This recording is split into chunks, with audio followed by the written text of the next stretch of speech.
पाहताय प्रहार टीव्ही, सत्यमेव व्रतम। महाराष्ट्राच्या राजकारणात मोठी घडामोड घडली आहे। उद्धव ठाकरे यांच्या एका निर्णयामुळे महाविकास आघाडी फुटली आहे। यामुळे विधान परिषदेच्या निवडणुकीत मोठा ट्विस्ट आलाय। उद्धव ठाकरे यांच्याऐवजी अंबादास दानवे यांना उमेदवारी दिल्यानं आघाडीत बिघाडी निर्माण झाली आहे। त्यामुळे आता काँग्रेस पक्ष विधान परिषदेच्या निवडणुकीच्या रिंगणात उतरणार आहे। विधान परिषदेच्या 9 जागांसाठी 12 मे रोजी मतदान होणार आहे। संख्याबळानुसार सत्ताधारी महायुतीला 8 जागा मिळाल्या तर विरोधी पक्ष असलेल्या महाविकास आघाडीच्या वाट्याला 1 जागा आली आहे। भाजपनं आपली 5 उमेदवारांची यादी जाहीर केली। महाविकास आघाडीत उद्धव ठाकरेंच्या उमेदवारीचा निर्णय झालेला नव्हता। उद्धव ठाकरेंनी विधान परिषदेवर जावं असा मविया नेत्यांचा आग्रह आहे। उद्धव ठाकरे निवडणूक लढण्यास इच्छुक नसल्याची चर्चा होती।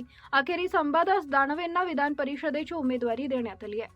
ठाकरे नव्हे तर दानवे विधान परिषदेवर जाणार आहेत। शिवसेना उबाटाकडून अंबादास दानवेंना उमेदवारी देण्यात आली आहे। उद्धव ठाकरे विधान परिषदेचे उमेदवार नसणार हे स्पष्ट झालंय। मात्र ठाकरेंच्या या निर्णयामुळे महाविकास आघाडीला तडा गेल्याचं दिसतंय। उद्धव ठाकरे यांच्याऐवजी अंबादास दानवे यांना उमेदवारी दिल्यानं आघाडीत बिघाडी झाली आहे। काँग्रेस पक्षाने उघडपणे नाराजी जाहीर केली आहे। काँग्रेस पक्षश्रेष्ठी नाराज आहेत। काँग्रेस विधान परिषदेत आपला उमेदवार देणार आहे। हर्षवर्धन सपकाळ सध्या दिल्लीत असून पक्षश्रेष्ठींशी चर्चा करून उमेदवारांचं नाव जाहीर केलं जाणार आहे। उद्धव ठाकरे यांनी विधान परिषद निवडणूक लढवावी यासाठी शिवसेना उबाटाच नव्हे तर मवियाच्या नेत्यांकडून जोरदार गळ घातली जात होती। उद्धव ठाकरे निवडणूक लढवणार नसतील तर ती जागा मात्र काँग्रेसला द्यावी अशी काँग्रेस नेत्यांकडून मागणी करण्यात आली होती। मात्र उद्धव ठाकरे निवडणूक लढणार नसल्यानं त्याऐवजी अंबादास दानवे यांना उमेदवारी दिल्यानं काँग्रेस पक्ष निवडणुकीच्या रिंगणात उतरणार आहे। आता काँग्रेस पक्ष आपला उमेदवार उतरवणार आहे। काँग्रेसचा उमेदवार कोण असेल याकडे सर्वांचं लक्ष लागलंय। काँग्रेसकडून उमेदवारीसाठी 5 नावांची चर्चा। बाळासाहेब थोरात, पृथ्वीराज चव्हाण, सचिन सावंत, अतुल लोंढे, मोहन जोशी ते सध्या दिल्लीत आहेत, यशोमती ठाकूर, नसीम खान। काँग्रेस नेते भाई जगताप यांची प्रतिक्रिया।